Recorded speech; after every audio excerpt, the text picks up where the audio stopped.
I was pouring my first cup of coffee that Christmas morning when my phone lit up with a name I hadn't seen in years. Charles Marrow. My father.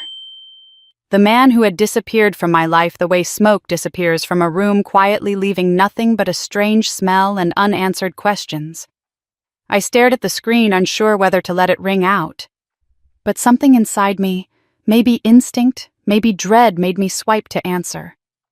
"How were the chocolates I sent you?" His voice trembled like every word was being dragged out of him. I frowned. "Chocolates? Dad? I don't even like sweets. I gave them to Hannah and the kids last night. They love that stuff." Silence. Not a pause, not a breath, just a suffocating void. Then he screamed. "You did what?" "Julia, listen to me. Don't let them open that box. Don't let them eat any of it." Before I could respond, my phone vibrated again. Hannah's name flashed. I switched over. Her voice was shattered with panic. Julia Emma just collapsed. She only smelled those chocolates. And then she fainted. The mug slipped from my hand and shattered on the floor. And in a flash, just as sharp, just as cold, the scent of those chocolates hit me. That strange metallic sweetness. The same smell that clung to my mother's hospital room the night she died 18 years ago. Christmas morning wasn't supposed to begin this way. But some curses don't die with time. They wait. I threw on a coat and drove straight to Hannah's neighborhood, passing houses glowing with warm lights and families opening gifts. The normalcy of it all made the panic in my chest feel unreal, like I was trapped behind a window looking at a life that should have been mine. Sirens blared ahead. Red and blue flashes pierced the morning fog. A paramedic was kneeling beside my niece, little Emma, pale and limp on the living room carpet. "What happened?" I asked, kneeling beside her. "We're not sure," the paramedic said. "Her pulse is stabilizing, but she reacted to something she inhaled. Something strong." He lifted the half-open chocolate box. The moment he caught the scent, his nose wrinkled, and his expression tightened into something grim. "This smell. I've only come across it once," he murmured. "At Hearthline Hospital." My stomach dropped. Hearthline. The place where my mother, Margaret Marrow, had taken her last breath. The place that had haunted my nightmares since I was 14. My father's voice echoed in my mind. "Don't trust anyone from that hospital." I swallowed hard and followed the paramedics as they rushed Emma out the door. A cold wind swept through the entryway and brushed against the back of my neck. I turned. A gray SUV was parked across the street. Engine off, windows tinted, watching. I stepped closer for a better look just as the vehicle pulled away in a slow, deliberate glide, as if taunting me. At the hospital, Hannah paced the waiting room like a caged animal. Her husband held her shoulders, trying to keep her upright. "She's awake," a nurse finally said. Weak, but awake. And it wasn't food poisoning. What was it, I asked? "A biological reaction," the nurse replied, "to something inhaled." Her eyes drifted toward the chocolate box I still held in my hands, and for a moment, just a moment, fear flickered across her face. She quickly masked it with professional calm. "You look familiar," she whispered. "I've never met you," I said. "No, not you." Margaret. My mother's name hit me like a blow. The nurse stepped away before I could ask anything else, disappearing behind a shifting line of curtains. Why did that scent follow me everywhere? Why did strangers keep saying I looked like her? And why did my father sound like a man running from death itself? My phone rang again. "Dad? Is she okay?" he asked, breathless. "She's alive." "Dad, what was in that box?"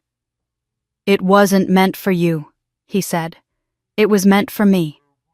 I froze. "Why would someone want to hurt you?" His voice cracked. "Because the past is waking up. Because I'm the last one alive who knows what really happened. And they know you're looking too. Looking for what I demanded." He didn't answer. Instead, I heard a soft click like someone else had picked up on the line. Then he whispered, "Julia, I need you to be careful." The line went dead. I stood in the hallway, every sound amplified: the beep of monitors, the shuffle of shoes, the hum of fluorescent lights, each one blending with the ghosts of 18 years. A soft voice behind me made me turn. "You're Margaret's daughter." It was the same older nurse from earlier. Her face was pale, lips trembling. "Ma'am," I said, forcing calm into my voice, "did you know my mother?" She nodded slowly. She was a good nurse, a kind one, and she didn't deserve what happened.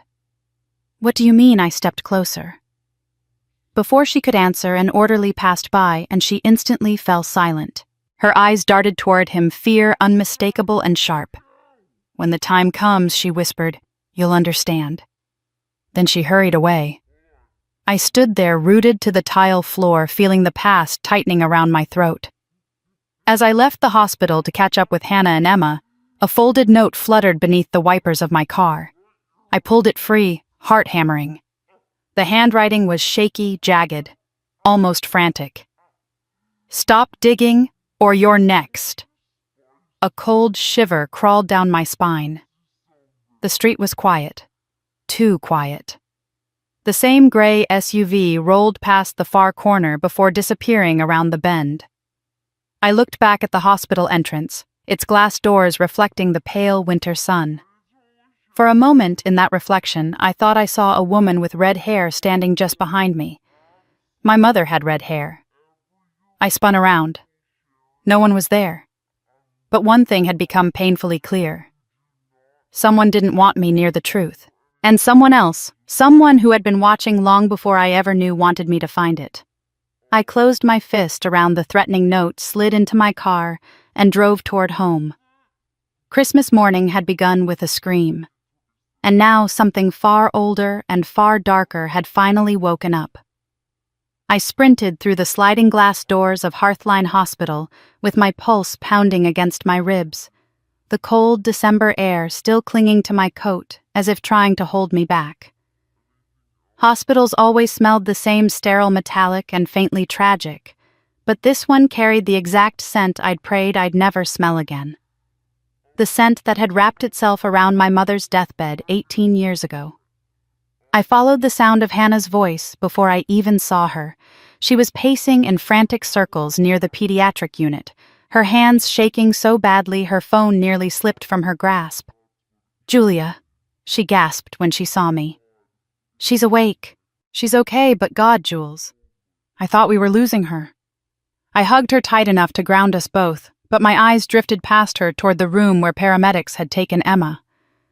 The memory of her small body limp on the carpet twisted my stomach until nausea blurred the edges of my vision. "What did they say?" I asked. Hannah swallowed. "They don't know yet.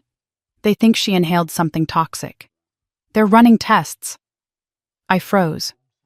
"Inhaled, yeah. They said it wasn't food-related at all." The box of chocolates felt heavier in my hands, like something alive, poisonous, waiting. Before I could ask more, a nurse with a soft, round face and graying hair walked toward us. She slowed as soon as her eyes met mine. Something flickered behind her expression. Recognition or fear or both. "You're with the little girl?" she asked, but her gaze stayed fixed on me. "Yes," I said. "She's my niece." "Is she stable?"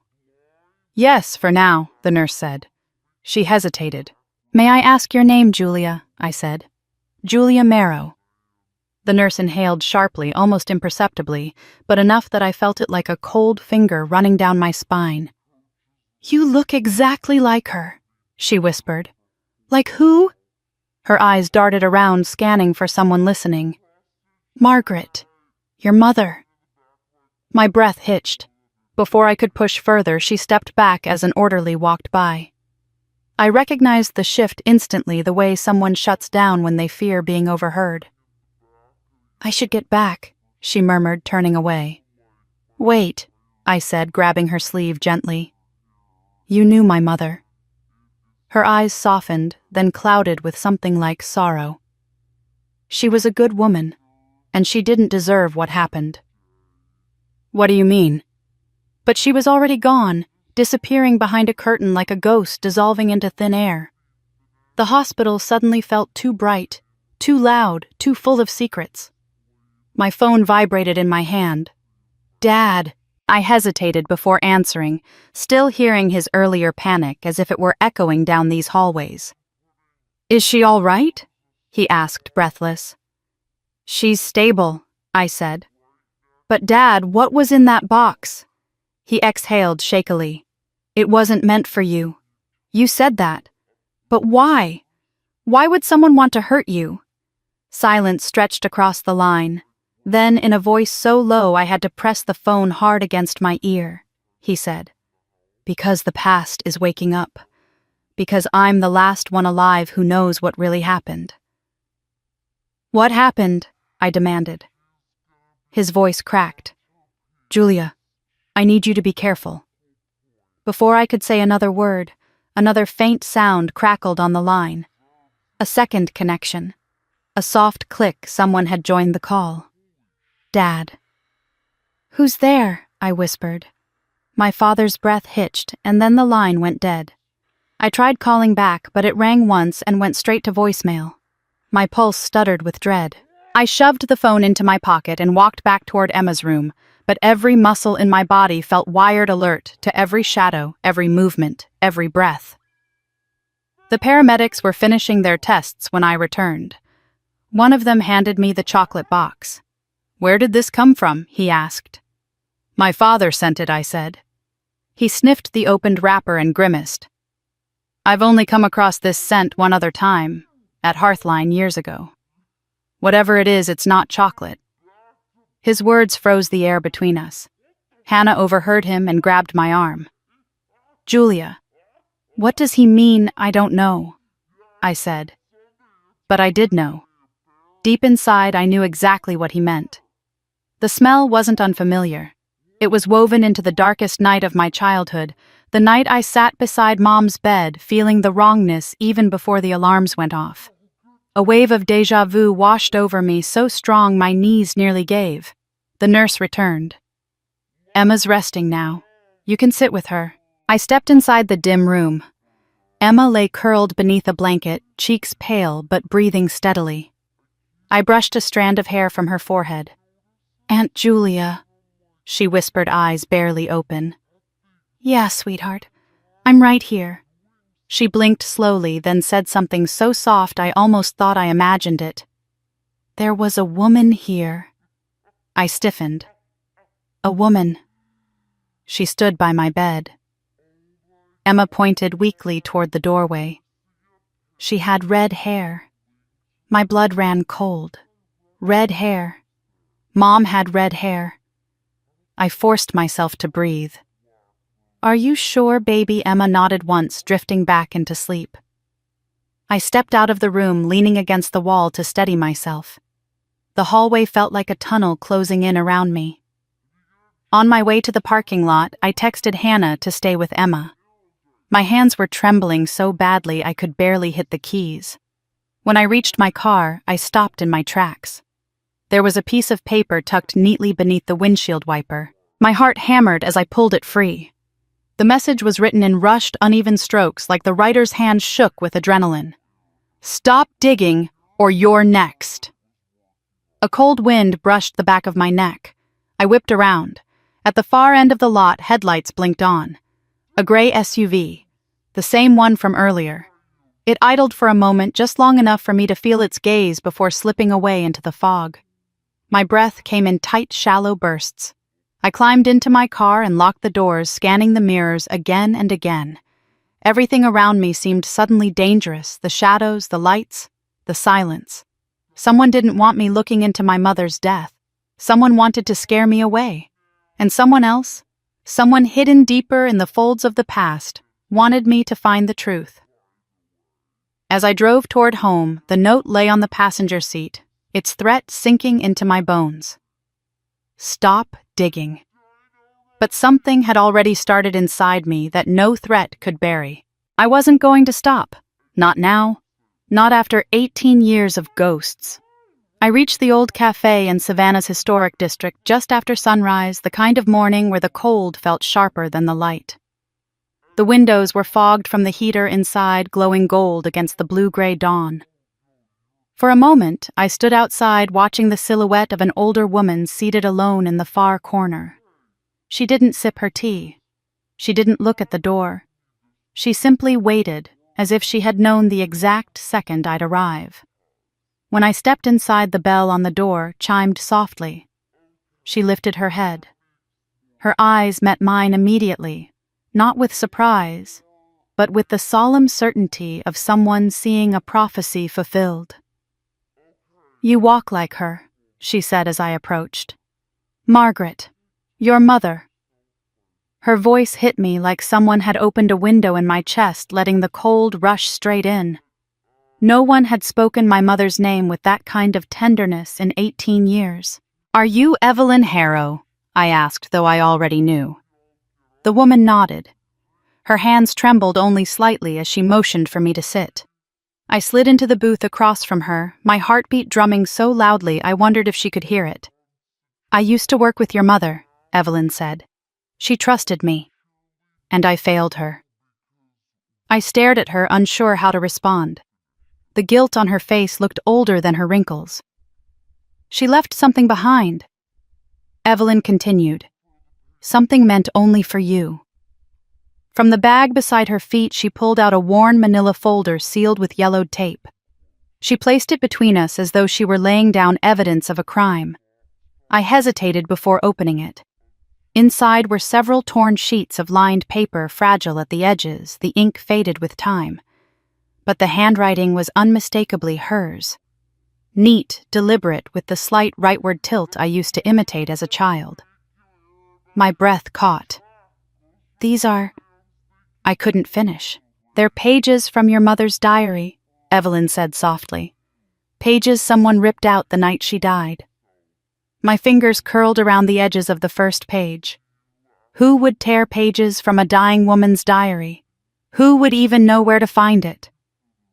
The first entry was dated just 2 days before her death. "Someone is watching me." The words were underlined twice. My pulse spiked. "I don't understand," I whispered. Was she paranoid? Or was someone actually— She wasn't imagining it, Evelyn interrupted. "I saw the woman too." A chill slid down my spine. The woman, Evelyn nodded. She stood in the parking lot during night shifts, leaned against her car and stared at the entrance. Sometimes she followed Margaret all the way to her own car.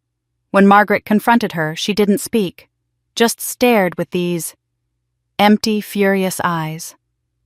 I swallowed. Who was she? Evelyn hesitated, then reached into the folder and withdrew a small photograph. She placed it in my hand. A woman with hollow cheeks, tired eyes, and dark circles stared back at me. Her grief clung to her like a second skin. Her name was Lorraine Pike, Evelyn said. "That's the LP your mother wrote about." My throat dried. Why would she follow my mother? Because she believed Margaret killed her daughter. The cafe suddenly felt too small, too warm, too suffocating. What I whispered. "A girl died during a night shift," Evelyn said. "A 7-year-old named Marley Pike. Lorraine blamed your mother." "But Margaret, she tried to save that child. She tried so hard." The words punched through me. I looked down at the diary pages, hands trembling.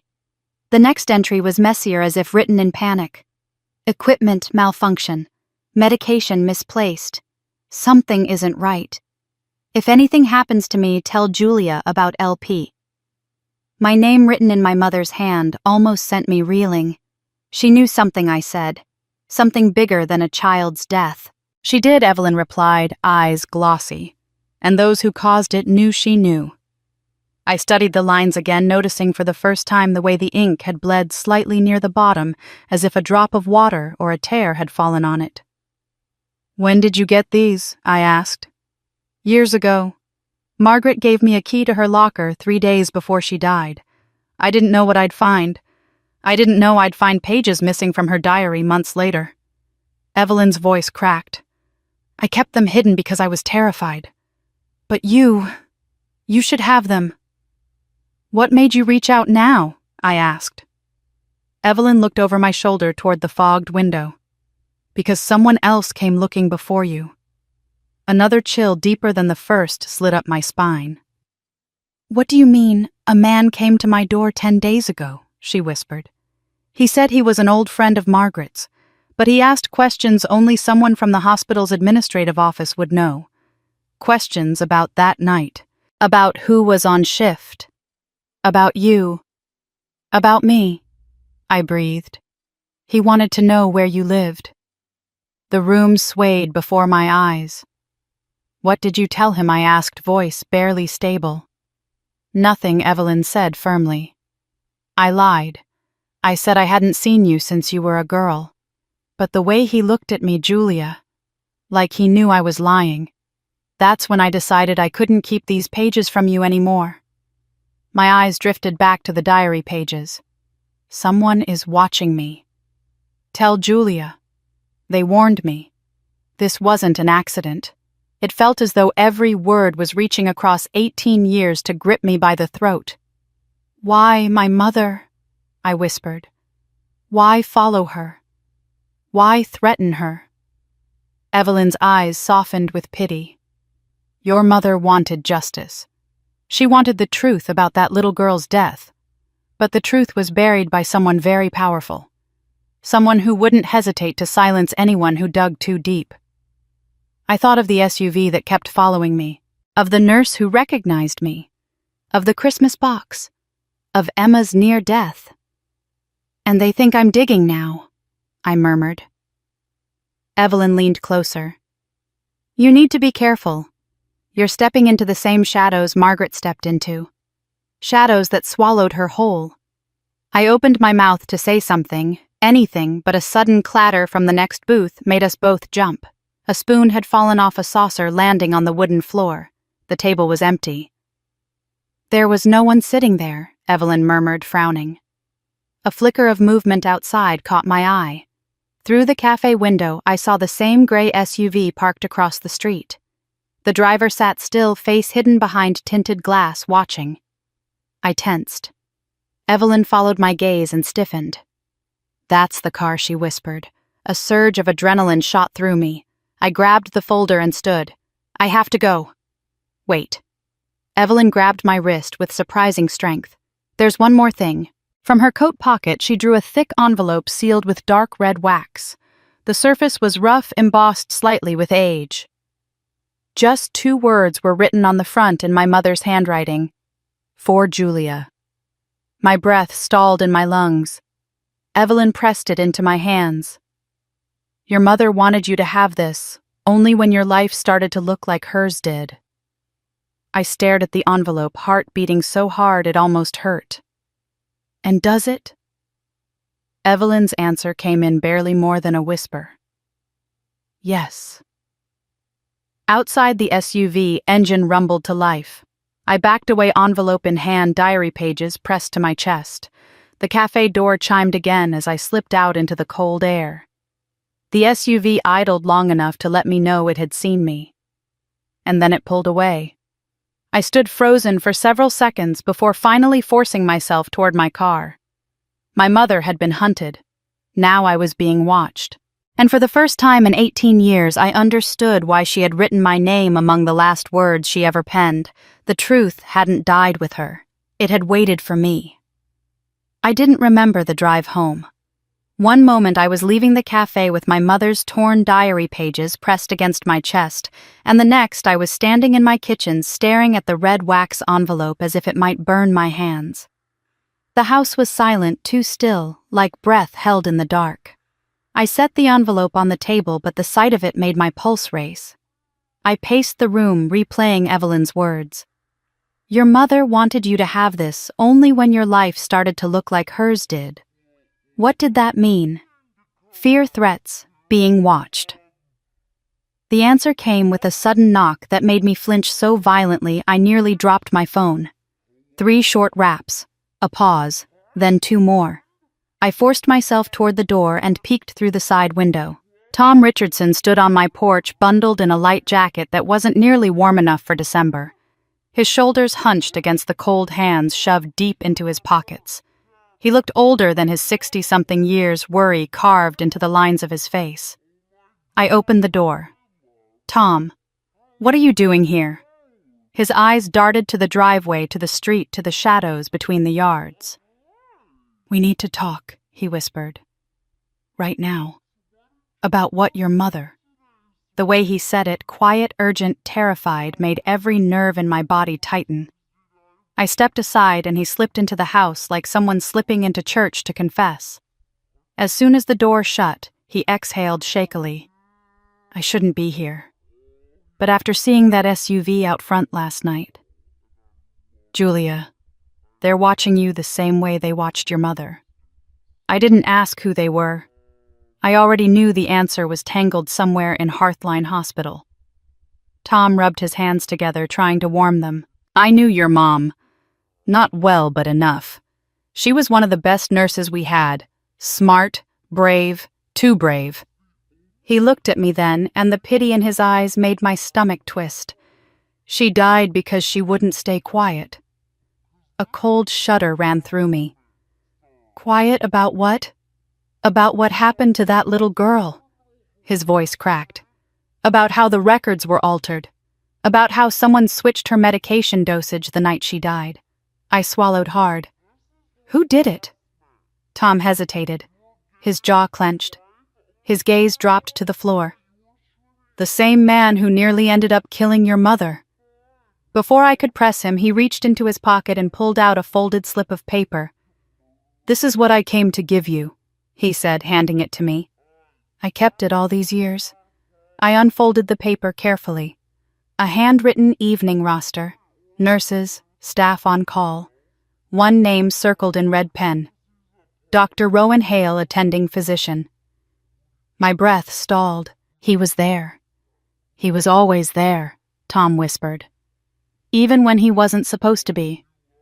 Before I could speak, headlights flashed across the living room wall. Both of us turned sharply. A gray SUV rolled down the street, slowing as it reached my driveway. My throat closed. Tom grabbed my arm. "We have to move. Now." I crossed to the window, watching the SUV glide to a stop. The engine idled, exhaust rising in pale streams. A dark silhouette sat behind the wheel. "He followed me," Tom muttered. I knew he would. I tugged him toward the back door. "Let's go out through the yard." But before we could take a step, there was a crack like stone hitting pavement. Tom yanked me down just as something smashed through the front window, scattering glass across the hardwood. "Get down," he hissed. We crawled behind the sofa, breath shallow. My heart hammered in my throat as I peeked through the shattered window's frame. The SUV door had opened. A tall man stepped out, his figure obscured by the glare of the street lamp. He wore a long coat, dark, heavy. The wind caught the edges of it, snapping it like a flag. "Who is that?" I whispered. Tom didn't answer. His silence was answer enough. He grabbed my wrist. "Julia, listen. You can't stay here. You're already in too deep." "What does he want?" "He wants to finish what he started," Tom whispered. "And he won't stop this time." Before I could speak, another sound split the air. Footsteps, fast, coming around the side of the house. Tom's eyes went wide. "Run!" I didn't think. I just grabbed the diary pages, shoved them into my coat, and bolted through the kitchen toward the back door. Tom followed close behind, but as he reached the threshold, a shadow blocked the exit. The same shadow I'd seen in the hospital reflection. In the parking lot. Watching. The figure lunged. Tom shouted, "Go, Julia! Go!" I stumbled back, watching in horror as Tom swung blindly and missed. The figure grabbed him by the collar and slammed him into the wooden deck rail. The wood cracked under the force. "Stop!" I screamed. But the figure didn't stop. Tom choked, gasping for breath. The attacker's arm was braced across his throat, pinning him hard. "Let him go," I shouted, but my voice shook. The figure didn't speak, didn't look at me, didn't react at all. Something cold and primal coiled inside my chest. I grabbed the nearest thing within reach, an old garden shovel leaning against the siding, and swung. It connected with a dull thud against the attacker's back. He flinched only slightly. But it was enough. Tom slid from his grip, wheezing body shaking violently. The attacker turned toward me, and for the first time I saw his face half lit by the porch light. Sharp features, cold eyes that looked like they'd memorized every fear I'd ever had. I froze. He didn't come closer. He didn't need to. His voice was low, gravelly, deliberate. "Stop digging." Then he stepped back into the shadows, disappearing between the houses with terrifying ease. The gray SUV peeled around the corner seconds later, tires hissing. For a long moment, all I heard was my own pulse. Tom collapsed onto the deck, coughing. I rushed to him, helping him sit upright. "We need the police," I whispered. "No." Tom gasped. "They can't protect you from him. They never could." My hands trembled as I held him. "Tom, who was that? Tell me." He looked up at me with wet, terrified eyes. "That was Dr. Rowan Hale." The world tilted. "He's not just dangerous," Julia Tom added with effort. "He's connected, untouchable. And your mother." She almost exposed him. I swallowed the knot in my throat. "And he killed her." Tom shook his head weakly. "No. She died from fear exhaustion, and knowing no one would believe her. But he made sure the truth never reached daylight." Tears blurred my vision. Tom squeezed my hand. "You have to find the rest of her diary. And whatever's in that red envelope. It's the only protection you have." The winter wind howled through the broken window behind us, scattering glass across the floor like tiny stars. My house was no longer safe. My city wasn't safe. And the truth, whatever pieces of it my mother left behind, had just painted a target on my back. As I helped Tom to his feet, I felt the weight of the red wax envelope against my chest. My mother hadn't left it for curiosity. She had left it for survival.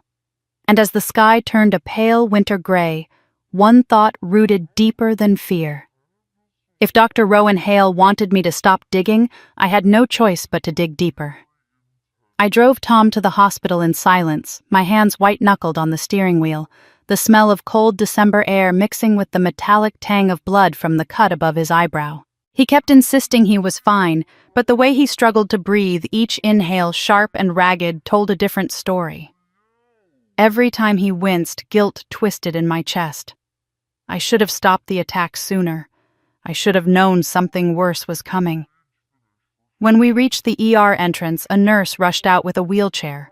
Tom tried to wave her off, but his legs nearly gave, and she forced him into the seat with a firm, practiced grip. "Ma'am, we need you to stay in the waiting area," the nurse instructed me.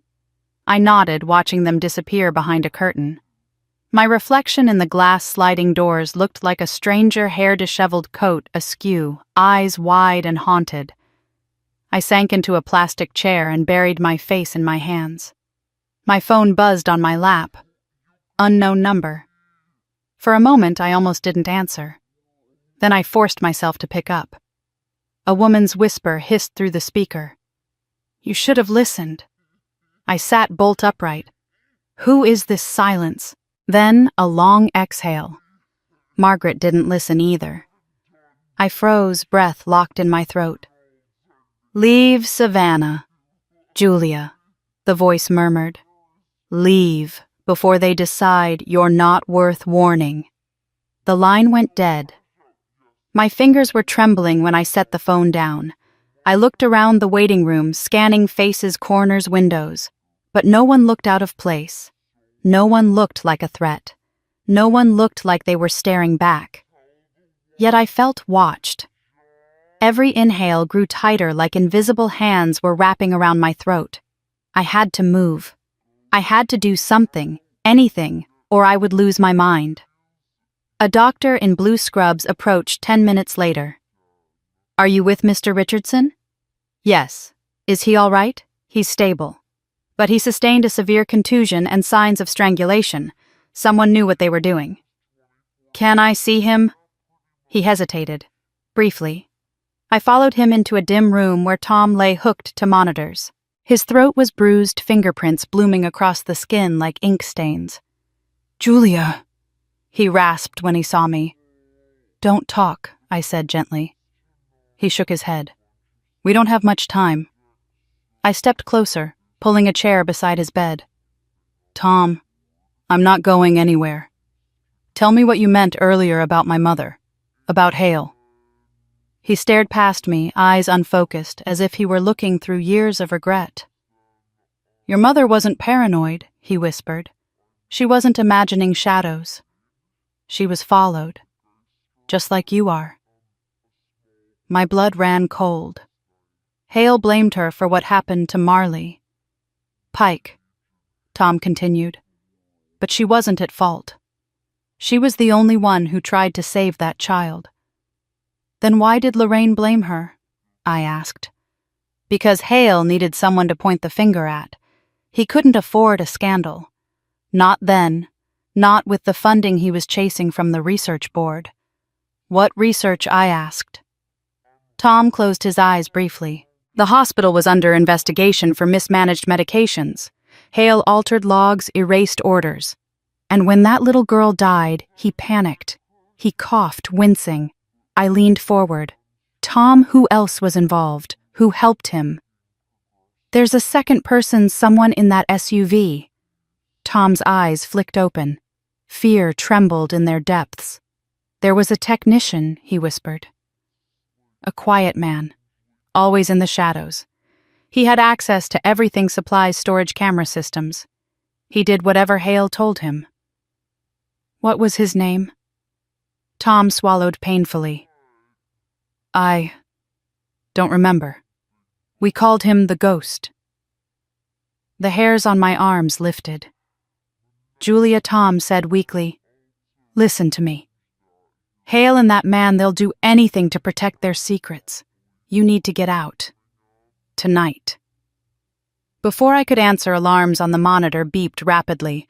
A nurse rushed in, followed by another doctor. They gently pushed me aside. "You need to step out, ma'am." I backed out of the room, heart pounding, watching as nurses worked to stabilize him. The door closed in my face. I wandered down the hallway past rows of dim rooms and quiet monitors, trying to steady my breathing. The smell, sterile antiseptic, was the same smell that clung to my mother's hospital gown the night she died. A memory slipped through the cracks. Standing in the doorway at 14, watching machines blink while my mother gripped my hand and whispered, "Don't be afraid of the truth, Julia. Be afraid of those who bury it." I pressed my hand to my chest, feeling the thrum of my heartbeat beneath my palm. Evelyn. The diary pages. The envelope. Tom's confession. The SUV. All threads of the same web, and every thread led back to one place. Hearthline Hospital. I walked toward the restricted wing. The sign said, "Staff only," but the badge reader was malfunctioning. It blinked yellow instead of red. I hesitated, then slid through this door the moment a nurse exited. The hallway beyond was colder, quieter. Fluorescent lights buzzed like angry insects overhead. I passed old filing cabinets, equipment rooms, and shelves full of outdated charts. At the end of the hall, a storage door stood slightly ajar. I pushed it open. Inside were rows of boxes stacked floor to ceiling. Some had been chewed by dust or time, but one marked in faded ink caught my eye. Marrow M. Incident file archived. My heart slammed against my ribs. I pulled the box down, wiping dust from the lid. Inside were a medication chart, a broken syringe cap, an incident report with my mother's name forged in a handwriting that wasn't hers, a shift rotation ledger, and buried at the bottom a small photograph. I lifted it out carefully. My mother stood in the picture, smiling faintly, holding the hand of a little girl with curly brown hair. "Marley," I breathed. The picture was dated 2 days before Marley died. I sat on the cold storage room floor as the weight of the image settled over me like a blanket soaked in ice. My mother hadn't been negligent. She hadn't been careless. She had cared. enough to get herself killed. Footsteps echoed in the hallway outside. I tensed, rising to my feet. The steps were slow, heavy, deliberate. I pressed myself against the shelving unit and peered through the crack of the door. A figure walked past. Tall, broad shoulders, black coat. He moved like he owned the silence. "Hail!" My lungs froze. He stopped in the middle of the hallway and turned his head, listening. I held my breath so long my vision blurred. After a long moment, he moved again, heading toward the exit. The sound of his footsteps faded like a retreating storm. I didn't move until the buzzing lights hummed back into dominance. When I finally slipped out of the room, I held the edges of the box tight against my chest, ignoring the tremble in my hands. Somewhere deeper inside this hospital, ghosts of the past walked freely. And now I knew one thing with terrifying clarity. To understand how my mother died, I had to follow those ghosts, even if one of them was still alive. I took one last look at the storage door before walking away. The truth wasn't buried. It was still bleeding. I sat in the glow of the street lamp outside Tom's hospital room, my hands still trembling from the sight of him being wheeled away on a stretcher. The bruises on his neck had been shaped like fingers, deliberate, controlled, efficient. Whoever attacked him wasn't some impulsive criminal. He knew exactly how to silence someone. He'd tried to silence my mother. And now he had tried to silence Tom. The doctor stepped out a few minutes later. He survived by an inch, he said. If the pressure on his trachea had lasted another few seconds. He didn't finish. He didn't have to. I nodded, unable to trust my voice. I thanked him and walked to the main corridor where fluorescent lights hummed overhead and shadows clung to corners like dark memories. A security officer approached me holding a clipboard. "Miss Marrow, we'd like to take your statement about what happened." I followed him to a small office. The walls were painted an uninviting beige, the kind that feels both sterile and suffocating. He asked for details, what I'd seen, what Tom told me the description of the attacker. He was tall, I said, broad shoulders, moved like he had military training. My throat tightened. He didn't speak, not a word. The officer scribbled notes, then asked, "Did you see the attacker's face?" "Yes," I said, "but only for a moment. Could you identify him again?" A cold rush traveled through my veins. "I think so." He slid a form across the desk. "We also checked the nearest traffic camera near your home. It was disabled minutes before the attack. Someone erased the footage." Every muscle in my body stiffened. That wasn't normal. That was planned, deliberate, professional. When the officer dismissed me, I walked the halls again, feeling the weight of someone's eyes on me. Every nurse who passed seemed wary. Every orderly who glanced my way held their stare a split second too long. My instinct screamed that I wasn't safe here, but Tom was still fighting upstairs. I needed to stay. I needed answers. I went to the ICU expecting to be allowed in. But a new nurse stood guard, her expression tense. "I'm sorry," she said. "Only immediate family for now." "I'm the one who brought him here." "Orders from upstairs," she interrupted. "We're trying to keep the room secure after what happened." The phrasing made my stomach twist. "He's still in danger." She hesitated long enough to confirm everything I feared. "We're doing everything we can." I backed away slowly, gripping the handrail to steady myself. Upstairs, machines beeped around Tom like frantic reminders of mortality. And somewhere in this building was the man who wanted him dead. I left the ICU and headed toward the cafeteria to call Hannah. As I walked down the stairwell, I caught a flicker of movement behind me. A figure. Long coat. Gray fabric. I froze. I slowly turned. The space was empty. But when I turned again, the hair on the back of my neck stood straight. Someone was following me. I reached the cafeteria doors just as my phone buzzed. A text popped up. Unknown number. Stop chasing the past. A second message came immediately. Or you'll end like her. My mother. My lungs locked. My fingers shook around the phone. I looked around the brightly lit cafeteria, expecting to see someone watching from a corner table. But everything looked deceptively normal: parents with coffee, nurses on break, a vending machine humming in the corner. But then I saw him. Standing near the emergency exit. Tall, gray coat, face half hidden beneath a pulled-down cap. He wasn't eating, wasn't talking to anyone. He was staring straight at me. The moment our eyes met, he stepped toward the exit door and disappeared into the stairwell. I didn't follow. I was terrified to, but I couldn't run forever. I needed to think. I found an empty hallway outside the cafeteria and dialed Hannah. When she answered, her voice was strained with worry. "Jules, is everything okay?" "I don't know," I whispered.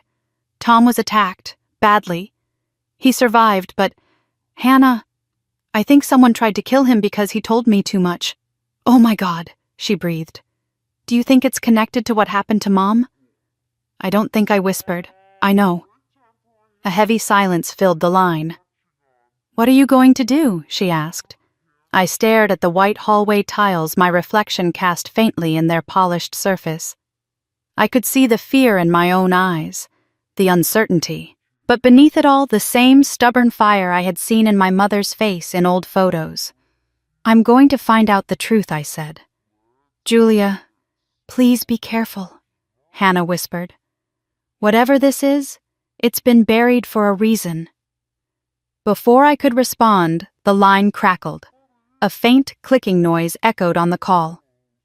Someone else had joined the line. "Hannah," I said. "Are you still there?" Static. Then a breath slow, controlled, just like before. I hung up immediately, heart slamming. They were listening. I couldn't stay at the hospital any longer. I walked out into the cold night, the air slicing through my coat. The parking lot was dimly lit, empty except for a few scattered cars. As I approached mine, I saw something tucked under the windshield wiper. Another note. I snatched it off with trembling fingers. "You're walking in her footsteps. Turn back now." My breath clouded in front of me, shaky and uneven. I looked around the lot. A gray SUV sat near the far exit engine, idling. Its headlights flashed once, slow and deliberate, before the vehicle rolled out of sight. I threw the note into my car and got in, locking the doors. My hands gripped the steering wheel as I stared straight ahead, forcing myself to think rationally. But the truth was swallowing me whole. Someone inside that hospital didn't want the truth resurfacing. Someone outside was watching me, waiting for a chance to end what my mother had started. And somewhere in Savannah, a silent figure had been in my house, walking across my floors, watching me sleep. When I got home again, I paused at the door, listening. Silence. But silence didn't mean safety. I stepped inside, closing the door softly behind me. My house looked untouched, clean, warm, familiar. But I felt that same cold disturbance in the air as before. On the table, the red wax envelope lay open beside the box of evidence. My mother's handwriting seemed to glow in the dim light. I sat, pulling the pages toward me again. "Someone is watching me. Tell Julia. They warned me. This wasn't an accident." My eyes caught something scribbled on the back of one page that I hadn't noticed before. "Faded, almost erased Hale isn't alone. There's another. The silent one." A shiver crawled across my skin. The gray SUV, the footsteps in the stairwell, the open window in my house, the ghost. My mother had feared him too. I stood abruptly, pacing the room as the pieces fell into place. Everything pointed to a larger conspiracy, one that involved more than a single man. Someone else had the power to erase records, disable cameras, follow me without being seen. Someone unseen, unspoken. The ghost. If I wanted answers, I needed to find the rest of my mother's diary. I needed to follow the trail she left, every hint, every fear, every warning. And then I heard it. A soft creak in the hallway behind me. I spun fast, heart leaping. Nothing. But then, Just as I turned back toward the table, I saw it again. The faintest movement. A shadow slipping away. Not seen, but felt. I backed up slowly, gripping the table edge to steady myself. My mother hadn't died of a stroke. She had died running out of time, and tonight I felt it breathing down my neck. I wasn't just uncovering the past, I was being hunted by it. I drove through the night as if the darkness were a tide threatening to swallow me whole. The road from Savannah to Charleston was nearly empty, the kind of lonely stretch where headlights carved out a fragile bubble of safety that could vanish at any moment. I kept checking my mirrors, expecting the gray SUV to appear behind me. Every pair of approaching headlights sent a spike of panic through my chest, but none of them followed long enough to be him. By the time Charleston's harbor lights shimmered into view, dawn was beginning to paint a pale bruise along the horizon. I parked outside Heritage Vault, the old stone bank my mother had visited in the months before she died. The building looked nothing like a bank. It was more like a fortress fortified against time and truth alike. A thick fog drifted between the street lamps, wrapping everything in a heavy, ghost-like stillness. I climbed the steps with shaking hands and pushed open the glass door. The warmth inside hit me like a wave, thick with the scent of paper ink and something metallic.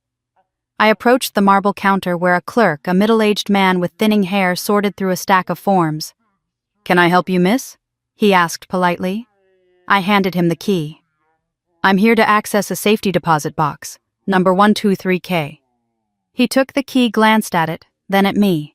Something in his expression shifted, the faint tightening of his mouth, the subtle narrowing of his eyes. "You're Margaret's daughter." The way he said it left no room for misinterpretation. Not a question, a recognition. "Yes," I said cautiously. "She came here often, especially near the end." My pulse quickened.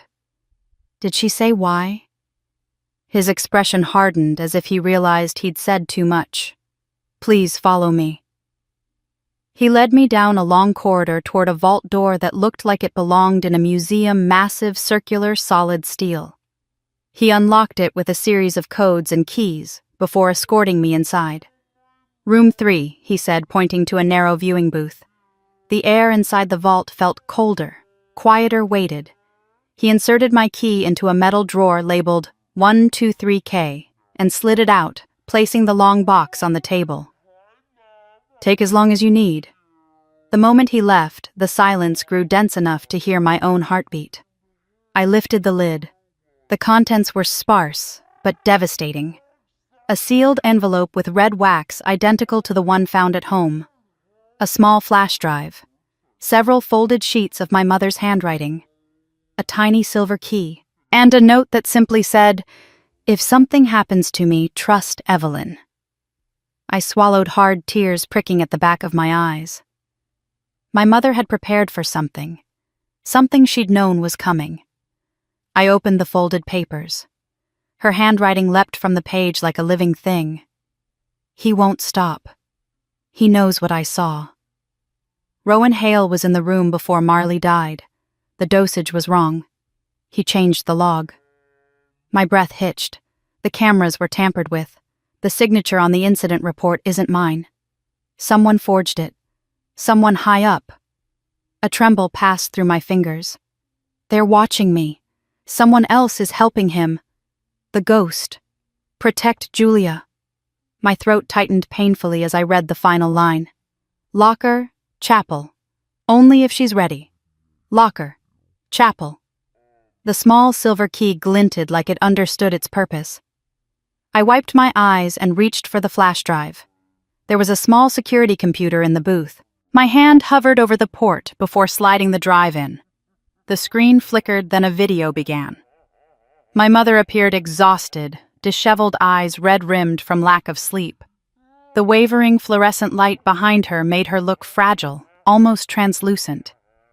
"If you're seeing this," she said, voice trembling, "something happened to me." Tears slid silently down my cheeks. "I'm not crazy. I'm not imagining things. Hale knows I'm onto him. I saw him switch the medication. I saw him with the technician they call the ghost. They threatened me, but I won't stop." Her voice broke. She looked over her shoulder as though expecting someone to burst through the door. "Julia, forgive me. I tried. I really tried." The screen distorted violently, then cut to black.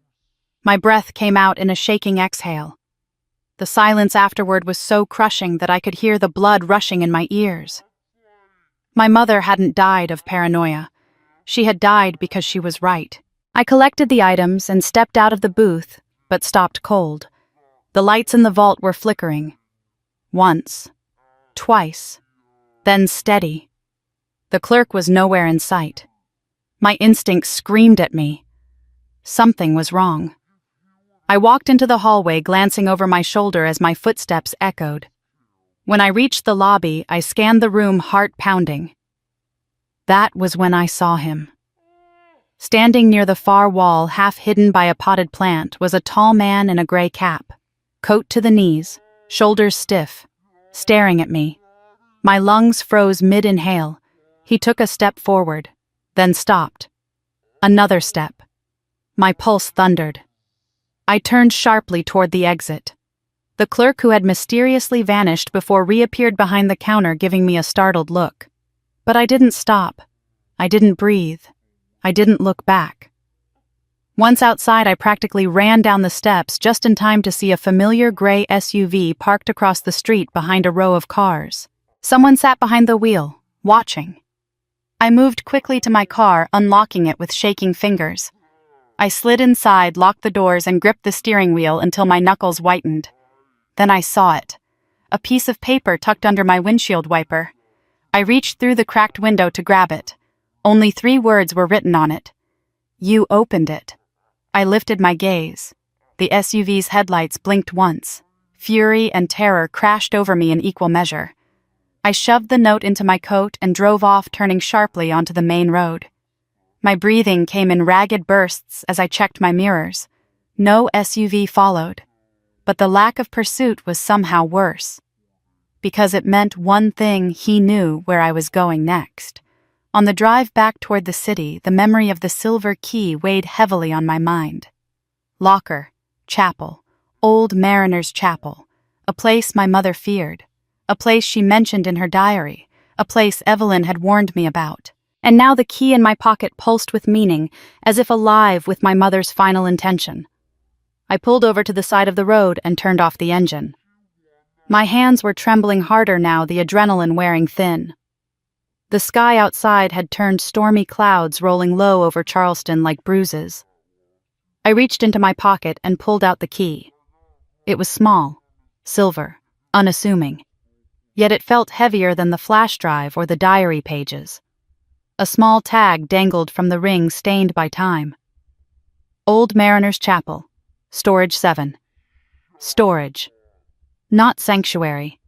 Whatever she hid there wasn't spiritual. It was evidence. The kind of evidence someone like Hale would kill for. Lightning flashed in the distance, illuminating the marshes and palm shadows along the roadside. I started the engine again, the decision forming with terrifying clarity. I would go to the chapel. I had to.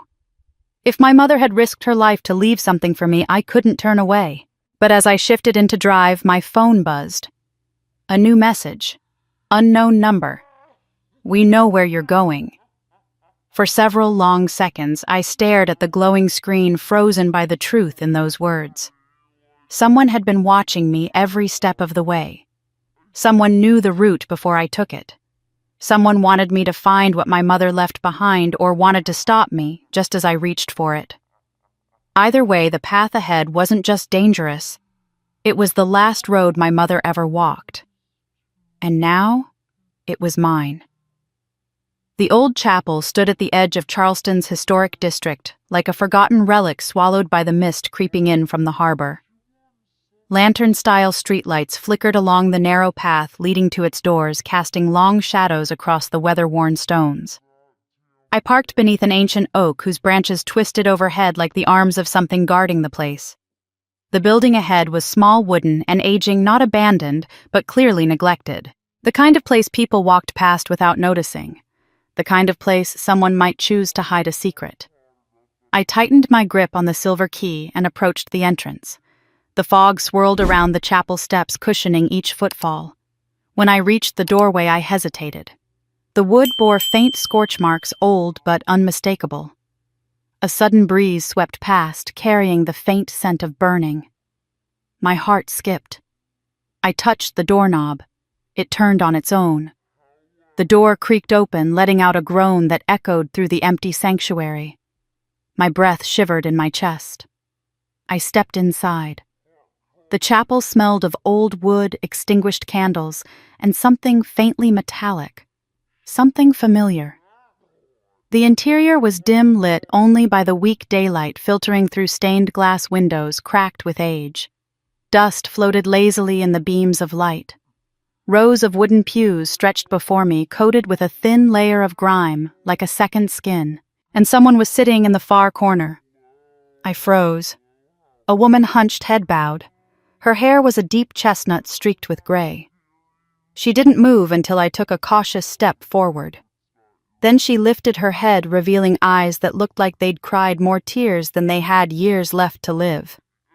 "You look just like her," the woman said, her voice brittle. "Margaret." My pulse jumped. "Are you Lorraine Pike?" She nodded slowly. Her presence hit me hard. This was the woman Evelyn had described. The woman in the photograph. The woman who had haunted my mother's final days. She looked smaller in person, fragile, nothing like the looming threat my mother had written about. I approached cautiously. "I didn't expect to find you here." She let out a hollow laugh. "No one expects to find the broken in God's house. But the broken always return." Her eyes scanned me, lingering on my trembling hands. "You have her strength, her stubbornness, and her fear." I swallowed. "I'm not afraid." Lorraine tilted her head. "Then you haven't seen what I've seen." Her words chilled me. I sat on the pew across from her. I read the reports, the medication logs, the fake signature. My mother wasn't responsible for Marley's death. "No," Lorraine whispered, gripping her coat tightly. "She wasn't. But I didn't know that until it was too late." "Why did you follow her?" I asked. "Why did you frighten her?" A tear rolled down her cheek, carving a lonely line down her aged skin. "Because I loved my daughter more than I loved truth. I wanted someone to blame, someone to punish, someone to hate." She clasped her shaking hands. "And they told me your mother was responsible. They told me she was negligent. Hale told me." I felt my heart sink. Hale Lorraine nodded again. "Dr. Rowan Hale, Marley's attending physician, the one who tried his best to save her. He told me your mother gave the wrong dosage. He showed me falsified records. And I believed him." Her voice cracked like thin ice. "It was easier to hate your mother than to face the corruption eating that hospital from the inside." I exhaled, shakily, anger mixing with grief. She wasn't negligent. She died trying to expose him. "I know," Lorraine whispered. "I know now. But back then, I was blind. Hale fed me lies. He fed everyone lies. He's a monster, Julia. A monster in a white coat." Her words struck a painful chord. "What happened to you?" I asked softly. Lorraine looked at me with a haunted expression. "After Marley died, I couldn't sleep, couldn't eat. I followed your mother because she was the only thread I had. I thought if I watched her, I'd understand. But all I saw was fear. And then one night, I saw him watching her too. My breath caught. The ghost. Her eyes widened with recognition. Yes, that's what Margaret called him. The silent one. He was always a few paces behind. I saw him outside her home, outside the hospital, watching, listening, waiting. The air around us chilled. "What did he want?" I whispered. "Control," she said, "and compliance. Anyone who questioned Hale became his target." "Your mother." A nurse named Angela before her. And me. My stomach twisted. You... I confronted Hale once, Lorraine said in a hollow voice. I told him I didn't believe his story anymore. The next day, I found a dead pet on my porch. My phone was tapped. My employer received an anonymous complaint and fired me.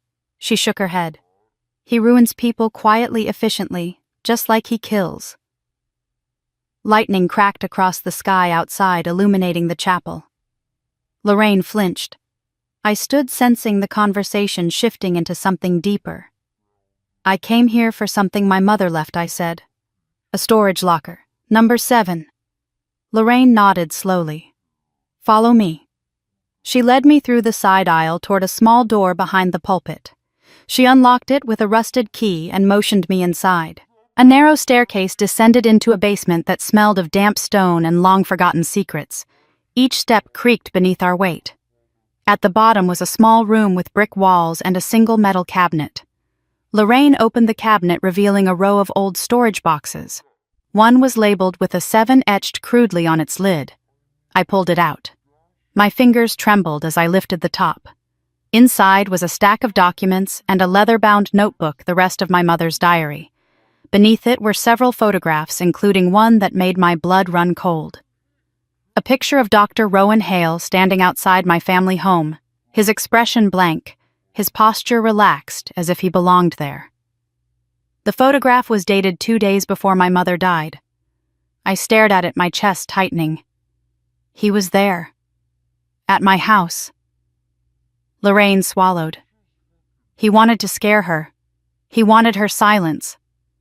I pulled out the diary, flipping through pages filled with my mother's careful handwriting. Some pages were frantic, others meticulous, all of them documenting her fear, her discoveries, her determination. Then something hit the door upstairs. A hollow, thunderous bang. Lorraine stiffened. He's here. My pulse exploded into panic. Who? Another bang. This one louder. The lights flickered. Lorraine grabbed my arm. We need to go. Now. We scrambled up the stairs. I clutched the diary and box against me like a lifeline. At the top, the chapel was dark except for the occasional flash of lightning illuminating the stained glass windows. And then, I saw him. A silhouette framed in the doorway. Tall, still, watching. Lorraine let out a strangled cry. It's him! He stepped forward.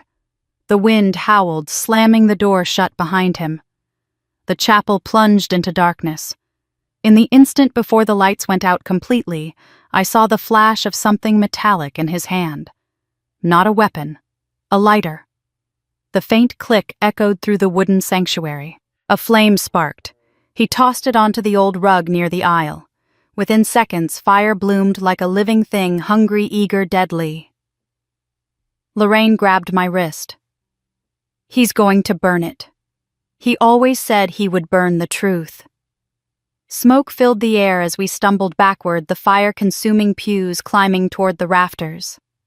I tightened my grip on the diary. My mother had died for this truth. I wasn't going to die without hearing it all. We ran toward the back exit, flames licking at our heels, the chapel turning into a pyre of secrets behind us. But as we reached the door, I heard footsteps behind us. Slow, deliberate. I turned just in time to see the silhouette vanish from view. He wasn't gone. He was waiting. Flames crawled up the wooden beams like hungry fingers, swallowing the chapel in a roar of crackling heat. Smoke thickened the air, curling around my legs and clawing at my lungs. Lorraine clutched my arm as we stumbled through the haze, her coughs breaking into ragged sobs. I pushed her forward, searching for a clear path, but every doorway, every aisle, every hiding place was being consumed. Behind us, the fire spread across the floorboards in a violent sweep, chasing us toward the back of the sanctuary. And then, through the wavering orange glow, a silhouette emerged. Tall, still, watching. He stepped out of the smoke with the calmness of a man strolling through a memory. Rowan Hale. The monster my mother had feared. The man who had hunted Tom. The shadow in every hospital hallway. His gray coat flicked with ash, his expression as impassive as a statue carved from bone. "You're just like her," he said softly, almost fondly, always running toward the truth instead of away from it. Lorraine's fingers dug into my sleeve. "He killed my daughter," she whispered, voice breaking. Hale's eyes slid toward her. "Your daughter died because of a clerical error," he said with dismissive ease. "Tragic, but hardly unusual." "You switched her medication," I said sharply, "and you altered the logs, and when my mother tried to expose you—" "You know," he interrupted, tilting his head slightly. "I hoped she stayed quiet. I even warned her. I asked her to let it go. But some people don't understand the value of silence." The flames reflected in his eyes, giving them a hellish shine. "You threatened her," I said. "You cornered her in the supply room." He smiled faintly. "She was terrified. But brave." I respected that. Respected, I spat. "Yes," he murmured, "enough to give her a chance. But she wouldn't listen. And now here you are carrying her stubbornness like a badge." The smoke made my eyes water, but I kept them fixed on him. "Why burn all this? Why set the chapel on fire?" He shrugged lightly. "Fire purifies. It simplifies. It erases." My heart pounded. "You forged her signature." "Yes. You tampered with the cameras." He nodded. "Of course. You tried to kill Tom." A brief pause. He was in the wrong place, helping the wrong person. Lorraine lunged forward with a strangled cry, but I held her back. Hale didn't flinch. He looked at her almost pityingly. "You were always so malleable," he said. "So easy to convince. All I had to do was point you toward Margaret, and you did the rest." Lorraine collapsed into tears. "You told me she killed my Marley. You looked me in the eye and said it, and you believed it," he replied, "because you wanted to." A board cracked overhead, showering sparks across the floor. The heat intensified, forcing us to move back. Hale, however, didn't budge. He stood in